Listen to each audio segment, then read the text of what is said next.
কাছে নাই মানুষ বলে আমার কোনো মূল্য।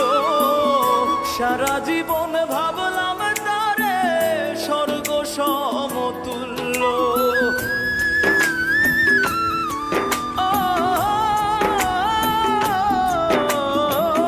যার কাছে নাই মানুষ বলে আমার কোনো মূল্য, সারা জীবন ভাবলাম তারে স্বর্গ সমতুল্য। নিজের ক্ষতি করলাম নিজে, নিজের ক্ষতি করলাম নিজে, দোষ দিব আর আমি কার? নিজেই তো নিজের প্রতি করলাম বিচার আমি।